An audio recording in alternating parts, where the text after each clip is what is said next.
Now, in today's times, when we speak of Pac and people reference themselves as Pac or whatever the case may be, when Pac is brought up, he's brought up in a gangster manner, meaning Pac is a gangster. If someone gets shot and survives, then they're referenced to Pac. And it's a sad, deep thing that y'all have to grasp, because this is where the Mandela effect in Tupac is. What Tupac was when he was alive, the youth don't know that Pac.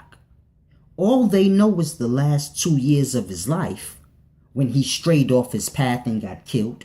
And then you have brothers like Troy Ave, who is my age. So he remembered Tupac back in those times. And he know it was so much more to Pac. In fact, Pac getting shot and playing the gangster role, this was the downfall of Pac. This was him straying off his path. That wasn't his life. So if you're talking about Pac in gangster terms, you need to grasp Pac did everything according to gangster culture wrong. But as far as him being a man on a positive path with a real goal in life, this is what he's supposed to be remembered for. He's supposed to be remembered as an accredited actor, a poet, someone who went to one of the best schools, or a good school at least, and took up the arts of acting and dancing. He was a revolutionary, the descendants of the Black Panther Party. He had a powerful voice. He had, I forgot what you call it. He spoke with good etiquette. I forgot y'all know I'll be losing my thoughts. But Pac was everything perfect and positive that a black man should strive to be before he strayed off into the gangster path, which was only like 2 years of his life. So we all know if Pac was alive today, he would have strayed back on his path and been doing what he was supposed to. And then when you have a brother get shot and say, I'm like the new Pac, you completely destroy Pac's legacy. For the youth, for him, and everything. See, we don't ever think about Pac if he was still alive. And he was a 45, 46-year-old man. You really think he want to be remembered for the last foolish 2 years of his life? Getting shot, doing all this dumb stuff. Mind you, we talking about somebody who was supposed to be the next Malcolm X, the next Martin Luther King. And he knew this. So how you think he felt if you know you're supposed to be the next Malcolm or Martin? You deal with these people. So they knew Pac. The nation knew Pac. Farrakhan knew Pac. All these great leaders knew Pac. They knew, like, he gonna speak for us. And you stray off and start running with Bloods and shit. That's gonna fuck with you. So you gotta grasp. He knew he strayed off. Now, you think he really want to be remembered for the straying off? So you got to grasp, when we speak of Pac, we got to stop diminishing our great ones. Because I like Pac. I think he was a great man. But y'all love him for his stray off, where he fell off and was a fool. Because he didn't do nothing by the gangster life right. Everything he did in the gangster world was wrong. He joined the gang too late. You running around, floating through the city, doing shit wrong according to gang culture. But he's popular, so it slides. But when he was alive, people spoke of him as if they speak of Troy Ave now. Like, oh, he's a bozo, he a clown, he got raped in jail, he's a bitch ass nigga. This is how Pac was spoken of when he was alive. And it's only respected now because he weathered through that storm and he kept pushing forward like, fuck y'all niggas, I'm MOB, I'ma mob it out. And he got caught up in that. And we view Pac as that gangster. And he wasn't that gangster. That's why he didn't even last 2 years in that life. Because he had a greater path that he strayed off on. And we need to speak of Pac and the path that his family had set for him. And let's speak of him in that nature.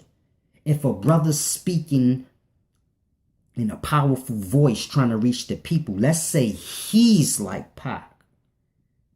If a brother's reaching and fighting for the equal rights of their people, when the Game and Tupac went out there and they stood face to face with the cops and they did their little protests I forgot what had happened, but a lot of y'all remember that the Game and Snoop Dogg, they came together, they brought Bloods and Crips together, and they went down to the courthouse and were standing face to face with cops, and they communed with the cops peacefully, and it was a deep thing. It was powerful.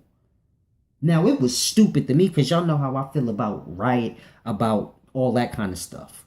But my point is this. When they did that act, we should have said, man, they did a Tupac move. You see what I'm saying? Not when Game got shot, he was like Pac.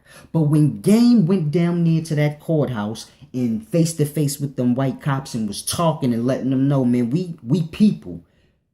You dig when he was like Pac in that moment. When a brother won a award for a great acting job he did, he was like Pac. When one of our brothers graduate from college, he is like Pac, because this is the path that Pac was truly set on. And we diminish his whole legacy when every time we speak of him, it's a gangster ass nigga on the other end of that. Talking about he like Pac. No, nigga. You can be like so many other gangsters. I was going to say you can be like Guy Fisher. But a lot of them old school gangsters that was big time gangsters, man, they was revolutionaries too. See, brothers is only lost like they are in these times. When I was growing up, man, drug dealers, they wasn't making little kids sell drugs. They was giving little kids money so they could get the fuck out the way. They would give us money to get out the way. The drug dealer was a part of the community. Niggas wasn't ratting on the drug dealer. That was their protection. That was their loan if they needed groceries. The drug dealer was for the community. He did what he did. And everybody got whatever they needed. And everybody ate. And it was bad times. And people understood that, even the drug dealer. So everybody was trying to help everybody whatever little bit they could. And when I was raised up, it was still the same a little bit, but it was starting to change where blacks was just going against each other. See, I was born a little bit before crack came out. So you got to grasp, crack came out heavy 86. But you know, it came out a little bit before that, maybe 84, 83, 85. So I was born a little bit before those times. So when crack hit, then slowly after that, so around 90s, things start changing. And, you know, the communities ain't the same, and drug dealers is putting pistols in young niggas' hands and saying, you go smoke them. So I'm not from that times, it wasn't like that. But that's how it is now. And when we speak of Pac in this way. As if he was a gangster, and if you get shot and you survive, nigga, you like Tupac. And it's like, no, man.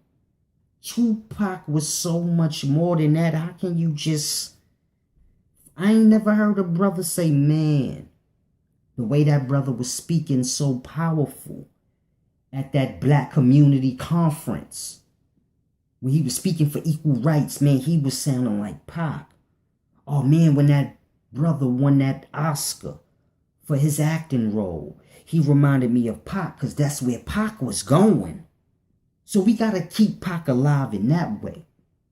And understand the things he would have accomplished. Pac would have been winning Oscars and Grammys. And you got to understand, man, he was so much more than that. He probably would have been winning the Nobel Peace Prize and all type of things. Because he was a poet, he was a screenwriter. It was so many things. But he was so young, and he was moving fast, though. Got to think. He died 24, 25. 25. Biggie died 24. But Pac died 25. So you figure at 25 years old, forget 25. At 20 years old, he was an accredited actor, a rapper, a poet, a screenwriter. He was more than most people is success, meaning he did all these things. So some of us may have one talent. You're a rapper. You're an actor. You're a great poet. You're a screenwriter. And he was all of that. And accredited. Not just the nigga that say, oh, I'm that. But he went to school for this. Just like the rest did. Not to say that that's what makes him accredited. But just to give you a sense. From any angle you attack, his goodness, he was accredited. If you want to say, oh, you have to go to college to be an accredited actor, well, he did. So you have to grasp. If you want to say, oh, you have to be a dancer, you have to went to the arts, he did. Whatever you say, he did it the right way. So it's a deep thing y'all got to grasp. Now, all those accomplishments, we just going to sweep those under the rug so that every time a nigga gets shot, we can say, oh, he like Pac? And this is what Troy Ave has to understand. Because while y'all beating him up, and every time he say something, y'all jabbing at him and uppercutting at him and saying he's a bozo and he ain't nothing like Pac, explain to the brother.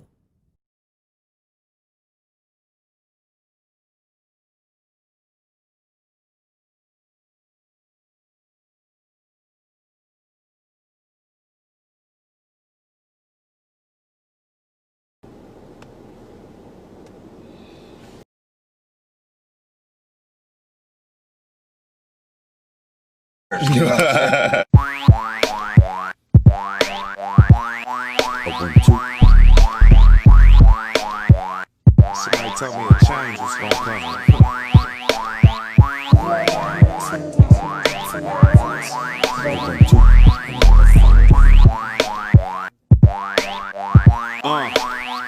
Yo, now if another rapper tell me that he changing the game, I have a right to ask that rapper, how you changing the game? How you changing the game? How you changing the game? How you changing the game? Now if another rapper tell me that he changing the game, I have a right to ask that rapper, how you changing the game? How you changing the game? What? Cause you saying y'all rappers all sound the same. Now if another rapper tell me that he's changing the game, I have a right to rap a nigga straight out of the game. Blast him out of the frame. Method man bring the pain. Hit him point blank range. Lethal blow to the brain.